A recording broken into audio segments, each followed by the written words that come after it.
Wharton's MBA career report, most recent cycle, 18% of the graduating class placed into pure investment banking. 3 program cycles back, that same report read 35%, same school, same recruiting calendar, same compensation band on the offers that closed, roughly 175 at signing. Wharton's IB share cut in half across 3 years. That number is published, sitting in the official career outcomes document, available to anyone with internet access tonight. The number this video is about isn't that one. It's the number sitting on the slide deck inside the bulge bracket recruiting offices that decide how many MBA associate slots open before a single resume gets reviewed. That deck doesn't get published. It informs a decision made roughly 14 months before any candidate at any program sees the downstream effect. And by the time the published placement report catches up, the requisition cut has already been absorbed into the operating model. The clean version of this story has been running across the trade press for about 80 months. Top MBA programs producing fewer IB placements, tech and consulting absorbing the spillover, compensation medians holding because the offers that close still close at premium levels, cyclical correction, finance sector breathing room, normal market dynamics. That story has the cause and effect inverted. MBAs aren't choosing tech and consulting because IB became less attractive. Bulge brackets are running fewer MBA associate requisitions because the operational math at the associate band post-AI deployment no longer justifies the hire at the price the MBA was implicitly being sold against. The pipeline didn't compress from the supply side. Compression came from the demand side, and the demand side decision got made 18 months ago at a CFO level, in language that doesn't make it into recruiting brochures. This video runs the demand side mechanism. The headline number is the symptom. The diagnosis sits one operational layer down. Start with the cost stack. An MBA associate at a top bulge bracket pulls base salary in the 200 to 225 range, signing bonus 50, year-end bonus targets between 150 and 200 at the high end, benefits, training overhead, allocated infrastructure, call it another 50, all-in cost per MBA associate in year 1 lands between $450,000 and $500,000, year 2 reads similar, year 3, base steps up. 3 years of MBA associate cost, fully loaded, rolls up to roughly $1.5 million per head before the firm has even started evaluating them for VP track. That number used to clear because the associate's task bundle produced revenue contribution that cleared it. Supervising analyst output, running deal execution between MD and analyst, managing client deliverables on mid-market mandates, associates sat at the choke point of a 5-3-1-1 pyramid. 5 analysts generating output, 2 associates supervising, 1 VP synthesizing, 1 MD owning the relationship. The math worked because the associate was the only practical way to get 5 analyst equivalents of supervised output up to the VP layer, compression layer basically. That's what the role was in operational terms. Now ask what happens when analyst output gets generated by AI tooling at 15 to 20 times lower cost per unit, and the supervision layer the associate provided gets partially absorbed by the same tooling stack. McKinsey's modeling on operating cost reduction at bank level, direct figure, runs at roughly 20%. Translate that into headcount language and the savings concentrate at exactly 2 layers, the analyst band, which has been covered extensively in industry coverage, and the layer that used to supervise the analyst band, which is to say the associate, which is to say the MBA pipeline. This is the part that hasn't made it into trade press coverage of MBA placements. Placements are down because slot counts are down. Slot counts are down because the choke point the associate filled was the choke point the AI deployment most directly attacks. Ran that twice through the spreadsheet before it sat right, not because the math is complicated, it isn't. The conclusion was uncomfortable enough that the natural reflex was to go looking for the part I got wrong. Same number both passes. Let me reframe more precisely. The MBA wasn't priced as a credential in the abstract. It was priced as the entry ticket to a specific role with a specific cost structure that justified a specific premium. When the cost structure changes, the entry ticket gets repriced. when the entry ticket gets repriced, the credential underneath it doesn't get to renegotiate the terms. The credential just shows up at the recruiting office and finds out the requisitions aren't there. Goldman's MBA summer associate to full-time conversion fell roughly 33 percentage points in one program cycle by reporting from this year, not down by a third, down by 33 points in absolute terms, closer to a halving when computed against the prior cycle baseline. Same firm, same selection criteria nominally, different downstream requisition reality. If you want the operational version of how to run this against your own band, analyst, associate, VP, the audit document I built sits in the first link below. Cost structure decomposition at the role level, what your function is being valued at, what the AI substitution case looks like for your specific task bundle, where the requisition language at your level has shifted in the last 12 months. 5 working sections, long lunch break to work through, free. Now the part that gets philosophically interesting, and I mean that in the dry institutional way, not the philosophy class way. The MBA was priced on 2 things: pattern recognition built through structured exposure to case method and live deal experience, network access, the alumni density and recruiter pipeline that shortened the distance between credential and seat. Both of those held up for 40 years. Both are partially mechanized now. Pattern recognition piece, deal structure intuition, comparable transactions library, the structured framework for valuation under uncertainty. That's the part PwC's research most directly addresses. 62% of standard financial reporting absorbed, 55% of pitch book generation, 70% of basic Excel modeling, the library of pattern recognition, the MBA installed through coursework and summer associate experience runs as the same library the AI deployment now references at lower marginal cost. Network access is more durable, alumni density doesn't get automated, the recruiter relationship doesn't get automated, but the network only matters when there's the seat at the end of it. Network without requisitions is a contact list. Mid-2018, I was sitting in our group's analyst class onboarding, 12 people in the room, 3 from undergrad direct, 9 from the MBA pipeline. The split tracked the historical norm at the time. A 2026 onboarding for that same desk runs at a structurally different ratio. The MBA to associate funnel that used to feed roughly a third of the senior track pipeline at major banks now produces closer to a sixth. Same recruiting infrastructure, same selection criteria on paper. The funnel narrowed because the requisitions narrowed.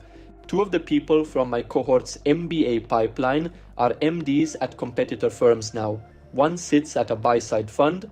The training the MBA bought them, pattern recognition plus access, paid off because the seats existed. Same training at the same school. In 2026 doesn't run the same downstream conversion math, and that's not because the training got worse. The seat got smaller. Now the natural pushback, the version that hits hardest if you're reading this from inside an MBA program right now or thinking about applying, runs as follows. I have $220,000 in MBA debt, or I'm about to take it on.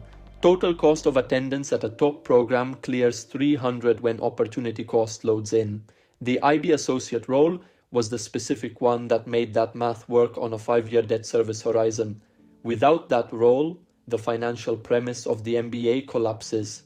Telling me to build a parallel asset while I'm carrying that debt and looking at a halved placement market isn't strategic guidance, it's vocabulary that doesn't reconcile with cash flow reality.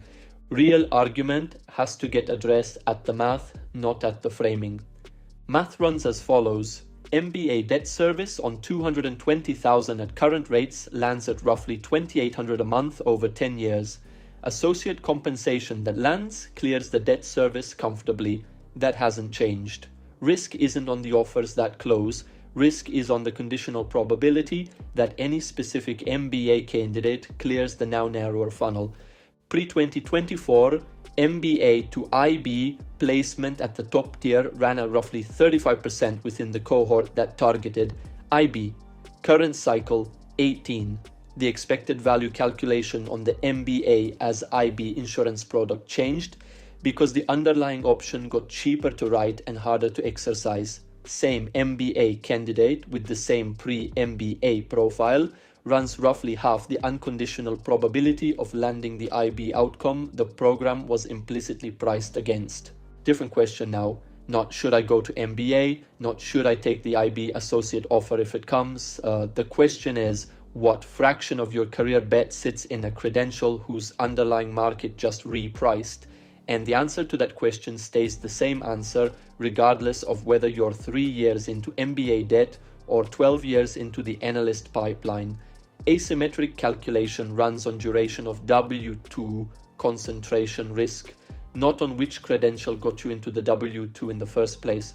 For anyone in an MBA program right now, first year, second year, exchange semester, doesn't matter, and watching the on-campus recruiting cycle reset between fall and spring of this academic year, comments below are useful. The peer level read on what's running at your specific program in your specific cohort is the leading indicator nobody else has access to until next year's data drops. For the architecture rather than the diagnosis, the second video on this topic walks through the operational build for a finance professional or an MBA candidate sitting at this specific decision point. Click the card in the top right corner now. Strongest version of the counter-argument lives in cyclicality. Argument: MBA to IB placement has cycled before. 2008 dropped sharply, 2020 dropped sharply, both rebounded within 24 to 36 months. Current decline matches the same shape. AI hype contracts, MBA recruiting, AI hype settles, the placement number reverts. Historical pattern hasn't broken since the modern MBA recruiting cycle began. Treating the current decline as structural overstates the evidence. Case is real. Cyclicality data backs it up cleanly through every prior decline. Each rebound came back to roughly the prior baseline within 3 years. If you're betting on the next 3 program cycles, base rate strongly favors the rebound. Where the argument runs out of road is what got cut and what got rebuilt in each prior cycle. In 2009, banks cut MBA recruiting because revenues collapsed. From 2010 to 2012, they rebuilt the pipeline because revenues rebuilt and the operational structure that consumed MBA associates was unchanged. Cost structure underneath the role hadn't moved. When demand returned, the role description matched the one that existed in 2007. The 2026 contraction is not running on the same mechanism. Bank revenues sit at record levels. 6 largest US banks reported $47.3 billion in combined Q1 profits, 18% year-over-year growth.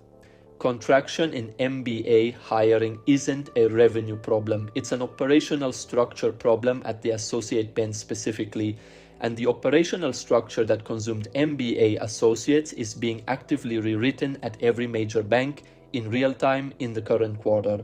Direction is different. The 2009 contraction cut volume against an unchanged role. The 2026 contraction is cutting volume against a role that's being respecified while the cut is happening. When this contraction reverses, and it likely partially reverses, the seat the MBA recruits into in 2028 won't be the seat the MBA recruits into in 2024.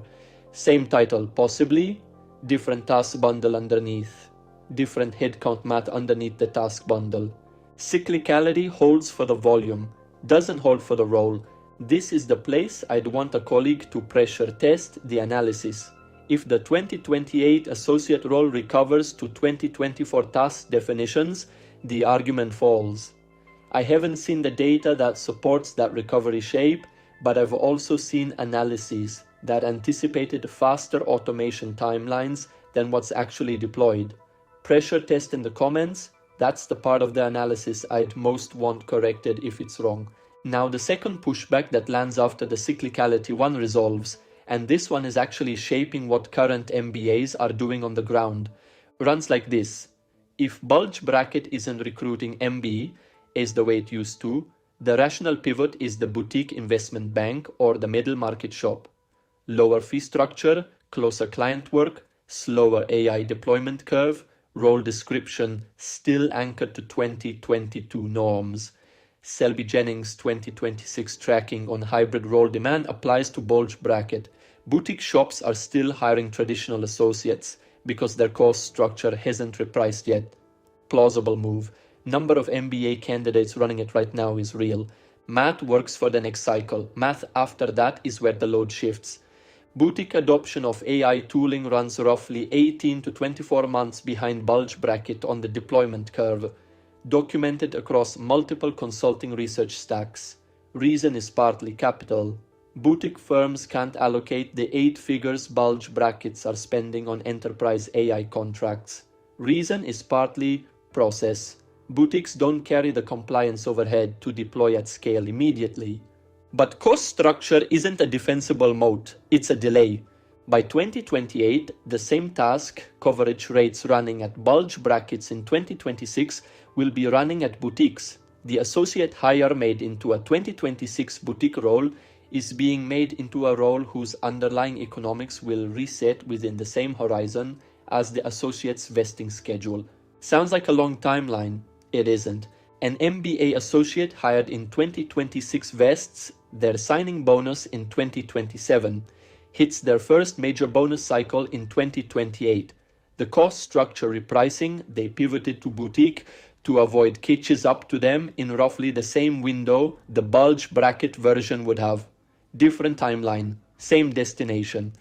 This is the part that doesn't make it into the boutique recruiting pitch.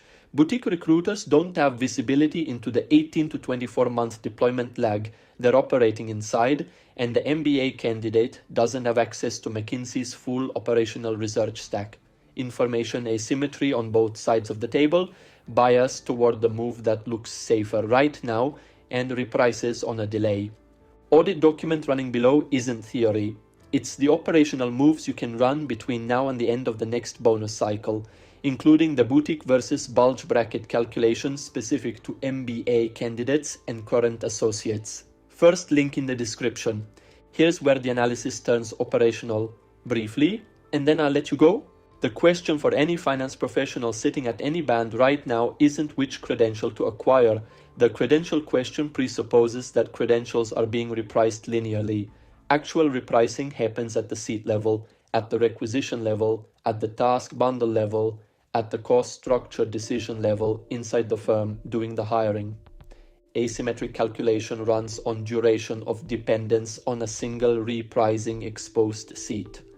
Pull the math. 18 to 24 months building a parallel income asset, independent intellectual property, modest distribution calibrated to your domain expertise, produces an income vector structurally uncorrelated with the bank's headcount decision at your specific band.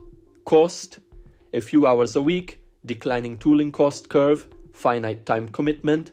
Output, a second income line that doesn't ask the bulge bracket compensation committee for permission to exist. Cost of not building against the right tail scenario, where the AI deployment reaches your specific desk inside that same window. The difference between full W2 concentration and a partial diversification. 2 columns. Asymmetric. Has been asymmetric since the deployment crossed pilot to production. The credential held its value. The seat it was priced against didn't. That sentence is what this whole video has been building toward, and it's the version that probably matters most for someone reading this with a Wharton, Booth, Stanford, or HBS letter on their desk right now. Pulled an associate band job description from a major bank in March. Same role, same compensation grade, same firm as a posting from late 2023. The 2023 version specified deal execution, client deliverable management, junior team supervision, advanced modeling oversight. The March version specified, and I'm quoting language from the actual posting, exception handling in AI augmented workflows, model output verification at scale, and supervisory oversight of automated deliverable generation. Same role title, different role underneath it. The shift happened at the requisition level, without an announcement, without a press release, without anything that generated a coverage cycle. The MBA associate currently being recruited into that role is being recruited into a different role than the one they researched at their program's career fair 18 months ago. Specific question for the MBA cohort watching this.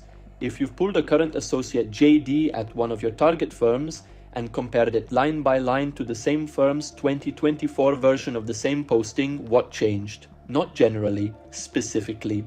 The peer level read on whether the rewrite is happening at your specific target firm in real time is diagnostic data the placement reports won't show until next year. The follow-up video is the one I'd send a colleague who saw these numbers and asked what the operational build looks like. Walks through the parallel asset architecture for a finance professional or an MBA candidate at this specific decision point. Sequencing, compliance considerations, the structure that addresses both displacement risk and credential repricing without dismantling the current trajectory. It's on screen now. Click it. Last thing. The most uncomfortable read in this entire analysis isn't the placement number. It's that top MBA programs almost certainly have visibility into what the demand side math is doing. Their career services teams talk to the same recruiting committees making the requisition cuts. They're operating from a different position than the candidates are, but they have a view on what's happening at the demand side that the candidates don't. I'm not making an accusation. I don't have inside data on what individual programs are or aren't communicating to their cohorts. But the information asymmetry between the school's career services apparatus and the matriculating MBA cohort is structural, not sinister, and it does mean the candidate operates with worse data than the institution selecting them does. The asymmetric calculation at the candidate level has to account for that information gap. That's the analysis. Whole thing. Thanks for the time. See you next. Simone?